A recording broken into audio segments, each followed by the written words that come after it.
नमस्कार दोस्तों, स्वागत है आपका मेरे यूट्यूब चैनल में। आज मैं आपको मध्य प्रदेश पुलिस के द्वारा एक नई भर्ती के बारे में इन्फॉर्मेशन देने वाला हूं और उस इन्फॉर्मेशन के पहले मैं आपको बोलना चाहता हूं कि आप मेरे यूट्यूब चैनल को सब्सक्राइब कर लीजिए, क्योंकि मैं आपको मध्य प्रदेश में आने वाली सभी भर्तियों को डिटेल में व्याख्या करता हूं, उसके नोटिफिकेशन की और उस भर्ती के बारे में सारी की सारी इन्फॉर्मेशन उसकी ओरिजिनल नोटिफिकेशन से ही मैं आपको देता हूँ। और तो फिर शुरू करते हैं अपन कि मध्य प्रदेश में पुलिस महानिरीक्षक विशवल मुख्यालय यानी कि नई कांस्टेबल की भर्ती आई है, जो कि बैंड कांस्टेबल की है।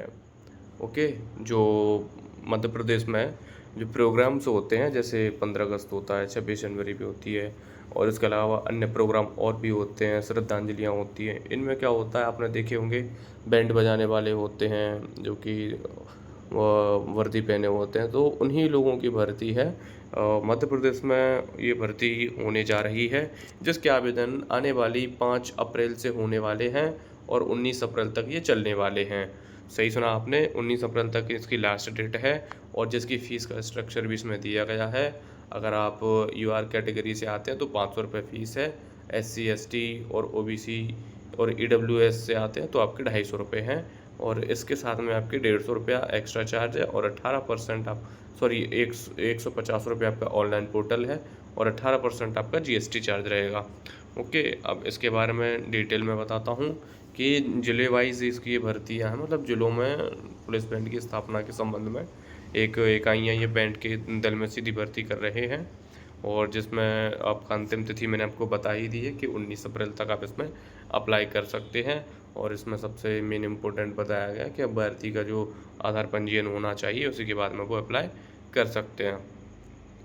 और इसमें ये भी कहा गया है कि जब आयोजित परीक्षा होगी तो उसमें आपको मूल फ़ोटो एक पहचान पत्र लाना अनिवार्य है और उसके रूप में आप मतदान पहचान पत्र, आप Aadhaar card, PAN card, driving licence, passport में से कोई एक ही चीज़ ले आएँ तो आपका वो हो जाएगा। और इसके अतिरिक्त अगर आप एक साथ में ले जाएँ तो आपके लिए वो थोड़ा लाभदायक रहता है, आपको परेशानी उससे नहीं होती है।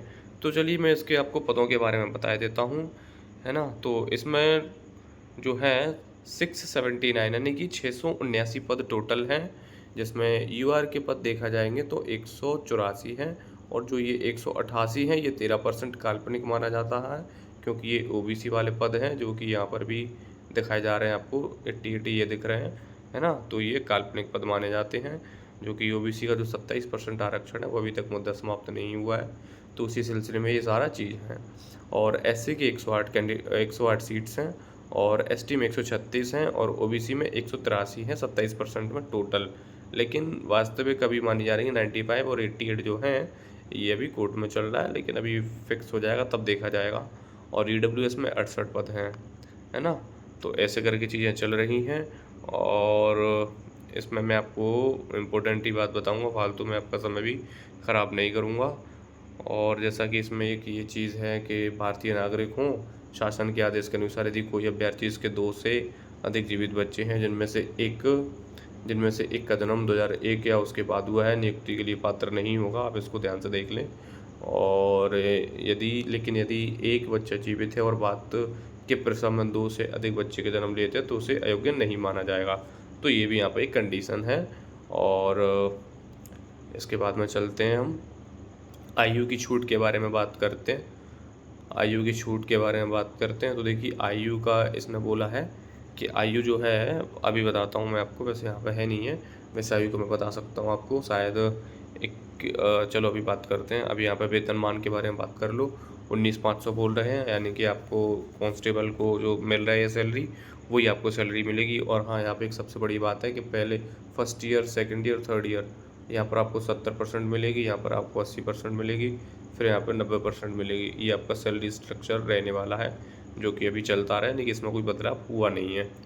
ओके, और यहाँ पर एक बात और इन्होंने बोली है कि जो विज्ञापित पद हैं इनमें वृद्धि भी हो सकती है और यहाँ पर कमी भी हो सकती है, यानी कुछ भी हो सकता है ना? तो ये भी ध्यान रखना है आपको कि कमी और वृद्धि दोनों में से कुछ भी हो सकता है। और ये सभी जो पद हैं वो तृतीय श्रेणी के हैं। ओके, ये जो पद हैं वो तृतीय श्रेणी के पद हैं और इसमें जो मेरिट सूची के अनुसार ही आपको मतलब ये नियुक्ति की जाएगी आपकी। और यहाँ पर ये भी लिखा गया है कि आपको गृह जिले में नियुक्ति नहीं दी जाएगी। ओके। और जैसे इसमें इसकी आपके लिए जो एलिजिबिलिटी क्राइटेरिया है उसके बारे में भी बताया गया है कि अगर आप अनारक्षित, अनुसूचित जाति या ओबीसी, मतलब ईडब्ल्यूएस सब कुछ सी किसी में से भी आ रहे हैं तो आपके पास में 10th+2 वाली जो मतलब प्रणाली होती है उससे आप 10th पास होने चाहिए। और अगर आप अनुसूचित जनजाति से आते हैं तो आप केवल 8वीं पास हो तो आप परीक्षा दे सकते हैं। ओके। और इसमें लिखा है कि मतलब जो आपकी शैक्षणिक अर्हता है तो उसमें कोई भी छूट नहीं दी जाएगी। अब आयु के बारे में बात करते हैं तो आयु के बारे में जैसा कि इसमें लिखा है कि जो अधिकतम आयु सीमा है वो 33 वर्ष होनी चाहिए हर कैटेगरी में, और जो स्टार्टिंग है आप 18 की अगर आपकी आयु है तो आप फॉर्म भर सकते हैं। और यहाँ पर देखा जाए तो जैसे ये है अनुसूचित जाति, अनुसूचित जनजाति वगैरह, तो इनके लिए मतलब ये मतलब 5 वर्ष एक्स्ट्रा इसमें रिजर्वेशन दिया गया है। और जैसे अगर आप विक्रम पुरस्कार से सम्मानित हैं, है ना, तो यहाँ पर भी आप मतलब 38 ईयर तक भर सकते हैं। लेकिन अगर आप आरक्षित श्रेणी से हैं, मतलब मान के चलिए अगर आप एससी हैं और इसके बाद में आपको विक्रम अवार्ड मिला है तो आप 43 साल तक भर सकते हैं, यानी कि आपको 10 साल का यहाँ पर रिलैक्सेशन मिल रहा है अगर आप विक्रम पुरस्कार प्राप्त है तो। और इसके बाद में आगे चलते हैं, छूट जो आपको एज में थी वो मैंने आपको बता दी है। और हाँ, इसमें एक चीज़ और है जो कि मैं आपको बताना चाहूँगा। हाँ, भूतपूर्व सैनिक के बारे में यहाँ पर आप देख सकते हैं 3 वर्ष का यहाँ पर मेंशन किया हुआ है। और हम आगे चलते हैं, आगे यहाँ पर एक चीज़ है जो आप देख लीजिए, जो इसकी योजना रहने वाली है भर्ती योजना। तो भर्ती योजना में क्या होगा, प्रथम चरण में स्किल टेस्ट होगा, द्वितीय चरण में बैंड वादन टेस्ट होगा और तृतीय चरण में आपका इंटरव्यू होने वाला है। ओके। और यहाँ पर आपके जो सूची 1 है उसमें ये इंस्ट्रूमेंट है, सूची 2 है उसमें ये वाले इंस्ट्रूमेंट है। लेकिन आप यहाँ पर देख सकते हैं कि जो सूची 1 है बजाने का ज्ञान होना अनिवार्य है और सूची बी में वाद्य यंत्र वांछनीय है ना, ये ऑप्शनल वाली चीज़ है। लेकिन अगर आप इनको बजाना जानते हैं, मतलब ऑप्शनल भी है, अगर आप इसको बजा रहे हैं तो इसको आपको मार्क्स मिलेंगे और प्राथमिकता आप ही को मिलेगी, है ना, प्रायोरिटी चाहिए तो आपको ये भी आने चाहिए। अब मैं आपको बताता हूँ कि सूची ए में क्या है। देखो, पकालो है, कॉन्सर्ट फ्लूट है, ओबो है, और ये क्लैरिनेट है, ऑल्टो सैक्सोफोन है, टेनर सैक्सोफोन है, फ्रेंच हॉर्न है, ट्रम्पेट है, कॉर्नेट है, ट्रम्बोन, बसून और इफोनियम और बेस ट्यूबा, बैकपाइपा, और ये सारी चीज़ें हैं, आप देख लीजिए, बिगुल वगैरह, और ये जो आपका साइड ड्रम, बेस ड्रम, ये सारी चीज़ें हैं। और आप ये देखेंगे अगर आप सूची बी में आते हैं तो कीबोर्ड, ऑर्गन, पियानो है, गिटार है, वायलिन है, और स्ट्रिंग बेस है, सितार, तबला, हारमोनियम, बांसुरी, सरोद, ये सारी की सारी चीज़ें आपके ऑप्शन बी में है जो कि वांछनीय रहने वाले हैं। और इसमें चलिए एक चीज़ और आप यहाँ पर देख लीजिए नोट, यदि किसी उम्मीदवार को उपरोक्त एक ही सूची के साथ साथ सूची बी में किसी प्रकार के वाद्य यंत्र का ज्ञान है तो वो उसकी अतिरिक्त योग्यता मानी जाएगी। मैंने बोला था आपको ये आपको स्पेशलिटी, मतलब ये मान के चलिए आपको ये प्राथमिकता देने वाला है, जिसके लिए उसे पृथक से बोनस अंक दिए जाएंगे। लो, ये तो बहुत अच्छी बात है आपके लिए, आपको यहाँ पर बोनस अंक भी दिए जाएंगे अगर आप यहाँ पर इनको अगर बजाने में आप एक्सपर्ट हैं तो यहाँ पर आपको बोनस अंक मिलने वाले हैं। बहुत बहुत बहुत अच्छी बात है ये आपके लिए अगर ये आपको आता है तो। और इसके बाद में अपन आते हैं प्रथम चरण स्किल टेस्ट के बाद में आने वाले अभ्यर्थियों को स्क्रीनिंग करने के लिए प्रथम चरण से उम्मीदवार को स्किल टेस्ट लिया जाएगा। स्किल टेस्ट में उपरोक्त सूची ए में दर्शित वाद्य यंत्रों में से उम्मीदवार को उसकी पसंद के किसी एक वाद्य यंत्र का टेस्ट लिया जाएगा। यानी कि आपको पहले जो ए थे, ए में जितनी भी थी उनमें से अगर आपको एक भी बजाना आता है तो वहाँ पे आपकी जो पसंद है उसको बजा के दिखाएंगे आप उसको, मतलब आपका ठीक रहा तो फिर उसके बाद में उसके बाद में ही आपको पसंद से किसी मतलब परिणाम के उपरांत ही द्वितीय वादन टेस्ट की पात्रता होगी। अगर आप ए में पास होते हैं फिर ही आप बी में जा सकते हैं, और यही चीज़ आपको प्राथमिकता क्रिएट करने वाली। लेकिन उसके पहले आपको ए को क्लियर करना होगा, ये सबसे बड़ा रोड़ा रहेगा आपके लिए, लेकिन आपको कर लेंगे इसको। अब बात करते हैं कि द्वितीय चरण वाला जो टेस्ट होगा उसके लिए 75 मार्क्स निर्धारित किए जा रहे हैं। और ट्रेड संबंधी टेस्ट रहेगा, उसमें 60 अंक मतलब वहाँ से रहेंगे। और सूची बी में अंकितों के 5 बोनस अंक दिए जाएंगे, है ना। जैसे कि ए में आपको 60 अंक की बात बोल रहे हैं और जो बी रहेगा यहाँ पर आपको 5 बोनस अंक दिए जाएंगे। ओके। तो यहाँ से चलते हैं और यहाँ पर ये बोल रहे हैं कि तो प्रत्येक वाद्य यंत्र के 5 अंक के मान से बोनस अंक दिए जाएंगे। बोनस के अधिकतम अंक 15 हो सकते हैं। यानी कि इनने ये बोला है कि जो ए और बी रहेगा वो 75 मार्क्स कराएगा, लेकिन जो ए है और बी है, तो यहाँ पर क्या होगा कि ए के लिए आपको 60 मार्क्स दिए जाएंगे और जो बी है ये आपको 5 से लेकर के 15 तक मार्क्स दिए जाएंगे।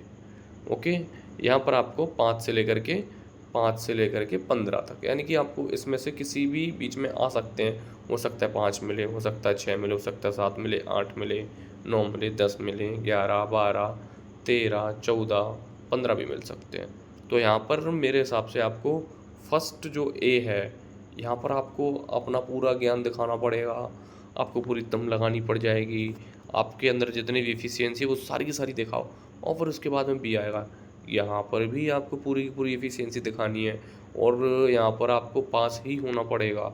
इसके बाद में क्या होगा कि आपको 3 गुना अभ्यर्थियों को कट ऑफ के अनुसार इंटरव्यू के लिए चुना जाएगा। यानी आपको क्या करना है, यानी आपको पहले ए टेस्ट क्लियर करना है, फिर आपको बी टेस्ट क्लियर करना है, फिर आपको यहाँ पर एक टेस्ट है इंटरव्यू, और फिर आपको इंटरव्यू क्लियर भी करना है और उसके बाद में ही आपको जॉब मिलेगी। आपको ये करना पड़ेगा। और जैसे कि यहाँ पर एक चीज़ और मैं आपको दिखाता हूँ, बेंड टेस्ट में जो उम्मीदवार सफल होंगे उनका साक्षात्कार लिया जाएगा और उसके लिए आपको 25 मार्क्स, यानी कि ए है, बी है और तीसरा है इंटरव्यू, यहाँ पर आपको दिए जा रहे हैं 60 मार्क्स, यहाँ पर आपको मिल रहे हैं 60 मार्क्स, यहाँ पर 5 से लेकर 15 और यहाँ पर टोटल 25, यानी कि देखा जाए तो ये पूरा 100 नंबर का आपका पेपर हो गया फाइनल। ओके, ये 100 का हो गया है अब। तो ये 100 का हो गया। इंटरव्यू के आपको 25 मार्क्स मिलने वाले हैं। और यहाँ पर आप देख रहे हैं कि हाइट के बारे में भी बात की गई है। जो सामान्य जाति और ओबीसी डब्ल्यूएस है इसके लिए 168 है, और अनुसूचित जनजाति, अनुसूचित जाति, मराठा 165 है, गोरखा गढ़वाली कुमायूं के लिए 158 सेंटीमीटर है। और देखा जाए तो जैसे इसमें अपन इनके जो चेस्ट की बात करते हैं, 21 से 86 आपके लिए यूआर, ओबीसी और ईडब्ल्यूएस के लिए है, और 79 से लेकर के 84 तक में मराठा एससी एसटी के लिए, और गोरखा गढ़वाली कुमायूं है तो इनके लिए 81 सेंटीमीटर, सॉरी 76 टू 81, यानी कि 5 सेंटीमीटर का, तो आपको 5 सेंटीमीटर को आपको सभी में आपका छाती को फुलाना पड़ेगा। ओके, और यहाँ पर जो आँखों की बात भी की गई है कि आँख जो है आपकी, जो दृष्टि जो है, अभ्यर्थियों को कोई भी नेत्र विकार नहीं होना चाहिए और बिना चश्मे की दृष्टि तीव्रता 6/9 से कम नहीं होना चाहिए, और दूसरी आँख की दृष्टि तीव्रता बिना चश्मे के 6/12 से कम नहीं होना चाहिए। अभ्यर्थियों को मुख्य रंगों में अंतर करने में सक्षम होना चाहिए और इशिहारा प्लेटों के माध्यम से परीक्षण किया जाएगा। चलिए मैं आपको इसके बारे में थोड़ा सा बताता हूँ। और अच्छा, उसके पहले मैं आपको एक बार बताता हूँ कि नॉक नी और फ्लैट फुट नहीं होने चाहिए। ये भी बहुत इंपॉर्टेंट चीज़ें है ना, तो ये चीज़ें भी आपको नहीं होना चाहिए। आपको विशेष रूप से याद रखें कि आपको फ्लैट फुट नहीं होना चाहिए और नॉक नी भी नहीं होना चाहिए। आप इनको एक बार चेक कर लें। अभ्यर्थियों का शरीर किसी भी प्रकार से अपंग नहीं होना चाहिए, है ना, ये भी आप याद रखना। अब चलिए मैं आपको बताता हूँ इन 2 चीज़ के बारे में। आप किसी भी सरकारी अस्पताल, है ना, तो किसी भी आप गवर्नमेंट हॉस्पिटल जाइए और वहाँ पे आप अपनी जो आई विज़न, सॉरी डिस्टेंस विज़न का, जो आई में जो डिस्टेंस, जो आई आँख होती है अपनी, तो आँख में आपका डिस्टेंस विज़न चेक करवा लेना है। डिस्टेंस विज़न चेक करवाएंगे आप तो वहाँ पे आपको बता देगा कि आपका 6/9 है, 6/12 है। उसके बाद ही आप फॉर्म को अप्लाई करना। ओके, और फिर हम चलते हैं। जैसे नौकनी वाला मैंने आपको बता ही दिया, नौकनी नहीं होना चाहिए, फ्लैट फुट नहीं होना चाहिए और अपंग भी ना हो, है ना। और इसके लिए ये इसमें लिखा गया है कि स्वास्थ्य विभाग द्वारा मेडिकल परीक्षण के संबंध में जिला समग्र राज्य मेडिकल द्वारा कराए जाने से निर्धारित रहेगा। आप एक बार चेक करवा लीजिए इसको और एक बार और देख लेना। ओके, और आरक्षण के बारे में बात मैंने आपको बताई दी है। ओके, अब मेरे हिसाब से चीज़ें कंप्लीट हो ही गई हैं। चयन की प्रोसेस मैंने आपको बता दी है कि क्या क्या होने वाला है। ए रहेगा, बी रहेगा और इंटरव्यू रहेगा, और फिर इसके बाद में आपका मेडिकल भी एक अच्छा फैक्टर क्रिएट कर रहा है ना। तो आप ये सब चीज़ों को भी अच्छे से याद रखना। बाकी मुझे लग रहा है कि चीज़ें अंतिम सूची तक पहुंच गए हैं और चीज़ें कंप्लीट हो चुकी हैं। ओके, और ये चरित्र प्रमाण पत्र की बात होती है, आप अपने जो भी आपका जो थाना लगता है वहाँ से बनवा सकते हैं। ओके, और मुझे लग रहा है कि चीज़ें कंप्लीट हो गई हैं। ओके, पहले मैं आपको सबको जो भी फॉर्म भरने वाले हैं उन सबको शुभकामनाएँ देता हूँ और आप सफल हों अपने जो भी मतलब इसके लिए अप्लाई करने वाले हैं, आप सफल हों, सुखद रहें। ओके, और चैनल को एक बार सब्सक्राइब कर लें। इससे संबंधित भी अगर कोई न्यूज़ आती है और कैसे आपका मतलब ये टेस्ट वेस्ट कैसे क्या होंगे और इनके बारे में भी थोड़ा देखता हूँ और इसके बारे में भी आपको इन्फॉर्मेशन दूंगा। चैनल को सब्सक्राइब कर लें और कमेंट करके मुझसे आप कुछ भी पूछ सकते हैं। ये आपकी सीट्स हैं, आप देख लीजिए। और मुझे नहीं लगता कि जो भी इसमें फॉर्म भरेगा ना, मुझे नहीं लगता कि वो फेल होगा, वो पक्का सेलेक्ट होएगा और वो नौकरी लेके जाएगा। ओके, तो चैनल को सब्सक्राइब कर ले। कुछ भी डाउट्स है तो आप पूछ सकते हैं, कमेंट कर दो। वीडियो को लाइक ज़रूर करना प्लीज़ और सब्सक्राइब भी करना। ओके, क्योंकि यही से मुझे मोटिवेशन मिलता है और मैं थोड़ा आगे बढ़ने की कोशिश करता हूँ। Okay, thank you so much.